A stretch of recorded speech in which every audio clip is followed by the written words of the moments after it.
اور اس سے ہم سمجھ سکتے ہیں کہ ابراہیم کی حقیقی سنت کیا ہے۔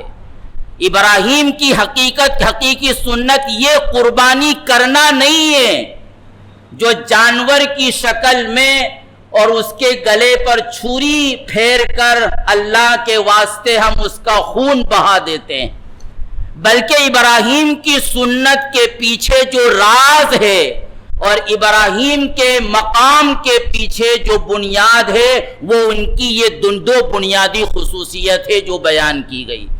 اس خصوصیت کو اپنے اندر پیدا کرنا اور اس خصوصیت کو باقی رکھنا، اسی خصوصیت کی تبلیغ کرنا، اسی خصوصیت کے لیے اپنا سب کچھ مٹا دینا، یہ ہے دراصل ابراہیم علیہ السلام کی عظیم سنت کا عظیم سبق۔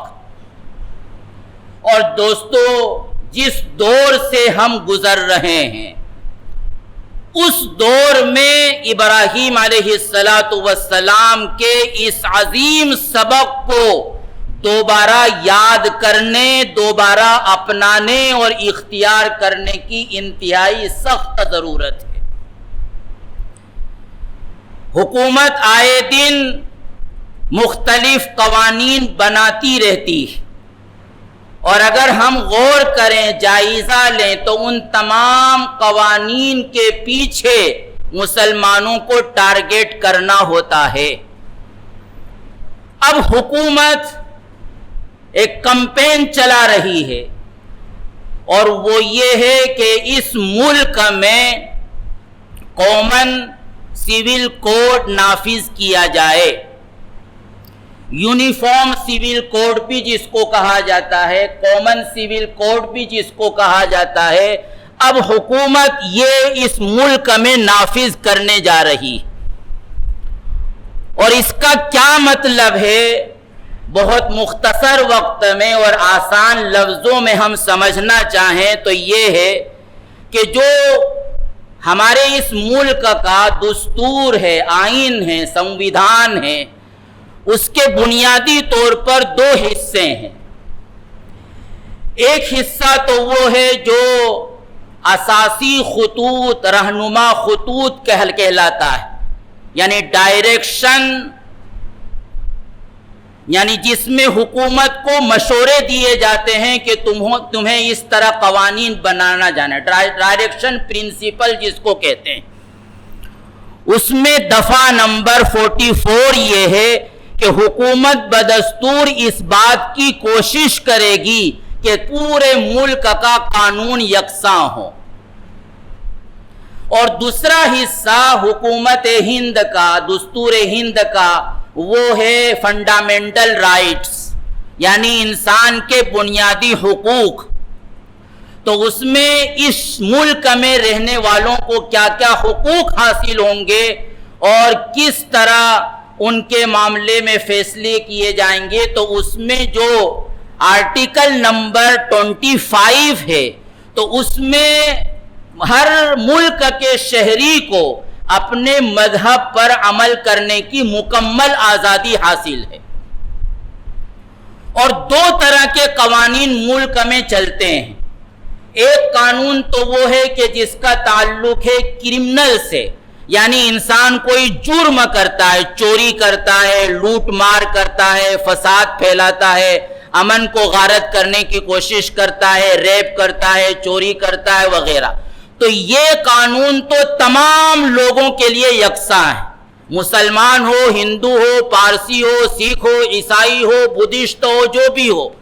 تو یہ تو ہمیشہ سے، جب سے یہ آئین بنا ہے آزادی کے بعد سے، اس وقت سے لے کر آج تک، تو یہ اس قانون میں تو کرمنل کوڈ میں تو یکسانیت ہے۔ لیکن قانون کا دوسرا حصہ وہ ہے کہ جس کا تعلق لوگوں کے ذاتی معاملات سے ہے، لین دین کیسے کرنا ہے، معاشرتی امور کو کیسے اپنانا ہے۔ تو اس میں ایک بڑا حصہ وہ ہے کہ جو انسانوں کے سماج سے متعلق ہے، یعنی شادی بیاہ کرنا، وراثت کو تقسیم کرنا، اپنے مال کی وصیت کرنا، وقف کرنا، ہبہ کرنا، طلاق اور اس کے تمام احکام، خلا اور اس کے تمام احکام، یہ پرسنل لا کہلاتے ہیں. یعنی یہاں یہ فنڈامنٹل رائٹ کے اعتبار سے 25 آرٹیکل کے اعتبار سے اس ملک کی ہر قوم کو ان امور میں اپنے مذہب پر عمل کرنے کی آزادی ہے. یعنی اگر نکاح کے معاملے میں کوئی کورٹ جاتا ہے، طلاق کے معاملے میں اگر کوئی کورٹ جاتا ہے، میراث کے مسئلے میں اگر کوئی کورٹ میں جاتا ہے، اگر کسی کو کسی نے اپنا بیٹا بنا لیا لے پالک اور متبنہ، اس معاملے میں اگر کوئی کورٹ جاتا ہے، ہبہ اور وصیت کے معاملے میں اور وقف کے معاملے میں اگر کوئی کورٹ جاتا ہے، تو اب تک کے قانون کے اعتبار سے کورٹ بھی اس بات کی مکلف ہے کہ جو دو فریق کورٹ میں گئے ہیں ان دونوں فریق کا مذہب کیا ہے. اگر وہ ہندو ہے تو ان کے مذہب کے اعتبار سے کورٹ فیصلہ کرنے کی مکلف ہوگی. اگر وہ دونوں فریق عیسائی ہیں تو کورٹ مکلف ہے کہ وہ عیسائی مذہب کے اعتبار سے فیصلہ کرے. حتیٰ کہ اگر دونوں فریق مسلمان ہیں تو کورٹ مکلف ہے اس بات کی کہ وہ مسلمانوں کی شریعت ایکٹ کے اعتبار سے وہ فیصلہ کرے. اور جب حکومتوں نے اس فیصلے کی کچھ خلاف ورزی کرنا شروع کی تھی تو اسی کی حفاظت کے لیے مسلم پرسنل لا بورڈ وجود میں آیا تھا جو آج تک اسی پر کام کر رہا ہے. تو اب جو حکومت چاہتی ہے یونیفارم سول کوڈ نافذ کرنا، تو اس کا مطلب یہ ہے کہ اب تک ان معاملات میں جو ہر شخص کو اپنے مذہب پر عمل کرنے کی آزادی تھی، اور ہائی کورٹ ہو یا سپریم کورٹ ہو، تمام کورٹیں فریقین کے مذہب کے اعتبار سے فیصلہ کرنے کی مکلف تھی. اب حکومت اس کو ختم کرنے جا رہی. اور جس طرح کرمنل کوڈ تمام لوگوں کے لیے یکساں ہیں، تو اسی طرح حکومت چاہتی ہے کہ یہ سول کوڈ بھی تمام لوگوں کے لیے برابر ہو. اور ظاہر ہے کہ اس میں اب کون سا قانون بنائے گی جو برابر ہو؟ تو اکثریت کے اعتبار سے قانون بنائے گی، اور اکثریت ہندوؤں کی ہے. یعنی حکومت کا یہ ماننا ہے اگرچہ ہندوؤں میں بھی بہت سارے فریق ہیں، بہت ساری جماعتیں ہیں، ہر ایک کا مندر الگ ہے، ہر ایک کا بت الگ ہے، ہر ایک کی رسم و رواج الگ ہے، اور ہر ایک کے نکاح کا طریقہ، میراث کا طریقہ الگ الگ ہے. لیکن حکومت بہرحال یہی مانتی ہے کہ تمام ہندو ہیں، تو ہندوؤں کے مذہب کے اعتبار سے گویا سول کوڈ نافذ ہوگا. اور اب اگر مسلمان عدالت میں بھی جائے گا تو وہ ہندو میرج کے اعتبار سے اس کے نکاح کا فیصلہ ہوگا. ظاہر ہے کہ اور لوگوں کو اس کا کوئی اثر پڑے یا نہ پڑے، اور اور لوگ اس کا نشانہ ہو یا نہ ہو، اس لیے کہ مسلمانوں کے علاوہ دیگر قوموں کا حال یہ ہے کہ وہ حالات دیکھ کر اپنے رسم و رواج کو بدل دیتے ہیں، حالات دیکھ کر اپنے مذہب کو بھی بدل دیتے ہیں، حالات دیکھ کر اپنے دین سے سمجھوتا کر لیتے ہیں. لیکن دنیا میں ایک واحد قوم ایسی ہے جن کو مسلمان کہا جاتا ہے، اور یہی اس کے حق ہونے کی دلیل ہے کہ حالات کے اعتبار سے، مشکلات کے اعتبار سے وہ اپنے دین سے سمجھوتا کرنے کے لیے تیار نہیں ہوتی. تو ظاہر ہے کہ حکومت یہ کوڈ اگر نافذ کرے گی تو اس کا سب سے بڑا نشانہ مسلم جماعت ہوگی، مسلم کمیونٹی ہوگی. اور گویا اب تک جو ہمیں آزادی حاصل ہے کہ ان معاملات میں اپنی شریعت کے مطابق عمل کریں، اس کوڈ کے نافذ ہو جانے کے بعد مسلمانوں کو اس ملک میں یہ آزادی نہیں رہے گی. اسی کو وہ کہتے ہیں کہ ہم ہندوستان کو ہندو راشٹر بنانا چاہ رہے ہیں. اور آپ بعض صوبوں کے حالات کو دیکھ سکتے ہیں کہ صرف آپ مسجد میں نماز پڑھ سکتے ہیں. کوئی شخص اپنا اگر سینٹر چلا رہا ہے اور وہاں مسلم اسٹوڈنٹ ہے تو ان کو لے کر جماعت کے ساتھ نماز نہیں پڑھ سکتا. کسی پبلک پیلیس میں نماز نہیں پڑھ سکتا، ریلوے پلیٹ فارم پر نماز نہیں پڑھ سکتا، اپنے مول میں، اپنا نجی مول ہے اور اس کے کرمچاری ہیں، لیکن وہ وہاں جماعت کے ساتھ نماز نہیں پڑھ سکتے۔ تو یہ دوستو ملک کے حالات ہیں۔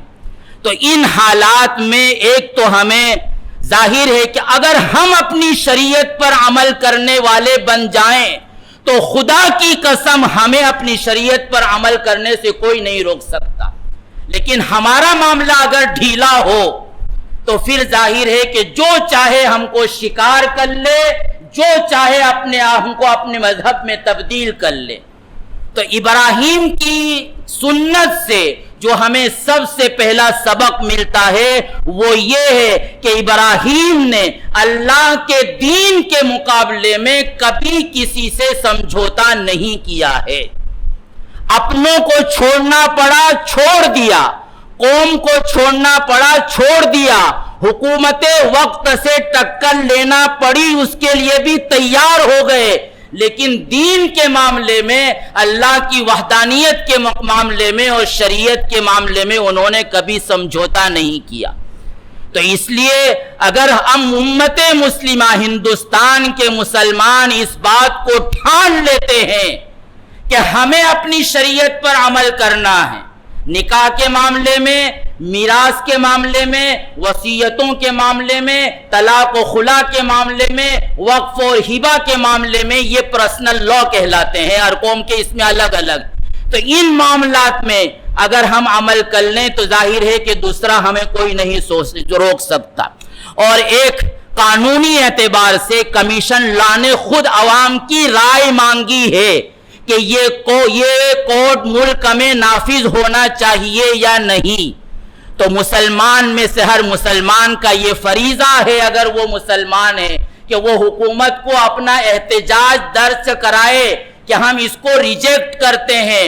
اور آج تک ہندوستان میں ہر قوم کو جو اپنے مذہب پر آزادی کے ساتھ عمل کرنے کا فنڈامنٹل رائٹ کے اعتبار سے اختیار دیا گیا تھا 25 اور 24 آرٹیکل میں، وہ ہم باقی رکھنا چاہتے ہیں۔ یہ احتجاج کرانا ہمارا فریضہ ہے۔ اس سلسلے میں مسلم پرسنل لا کی طرف سے ایک لیٹر جاری کیا گیا ہے، پورا ڈرافٹ تیار کیا گیا ہے، ہمیں صرف اس پر اپنا دستخط کر کے، ای میل ایڈریس بھی کمیشن لا کا موجود ہے، اس پر سینڈ کرنا ہے۔ تو یہ کام تو ہم کم سے کم کر سکتے ہیں اور ہمیں کرنا چاہیے، اور اس کے ساتھ ہمیں دعاؤں کا اہتمام کرنا چاہیے۔ اور جہاں جہاں بھی ہم شریعت کو چھوڑ رہے ہیں، شریعت کے حکموں کو پامال کر رہے ہیں، سب سے بنیادی اور پہلا فریضہ تو یہ ہے کہ ہم پورے طور پر شریعت میں داخل ہو جائیں، ہم مسجدوں کو آباد کر دیں۔ ہماری فجر کی نماز میں بھی مسجد اتنی بھری نظر آئے جتنا کہ جمعہ اور عیدین کی نمازوں میں آتی۔ دوستو، جب تک ہم اپنے آپ کو اللہ کے حوالے نہیں کریں گے تو پھر کوئی بھی طاقت کسی بھی طاقت کے اس سے ہم لڑ نہیں سکتے، ان سے جیت نہیں سکتے، جب تک کہ اللہ کی مدد شامل حال نہ ہو۔ اور اللہ کی مدد ایسے ہی شامل حال ہوتی ہے۔ اللہ ہم سب کو صحیح سمجھ عطا فرمائیں، آئندہ آنے والے حالات کو استوار فرمائیں، اور دعاؤں کے ساتھ ہمیں شریعت کے ہر حکم پر عمل پیرا ہونے کی توفیق عطا فرمائیں۔ آمین۔ وآخر دعوانا الحمدللہ رب العالمین۔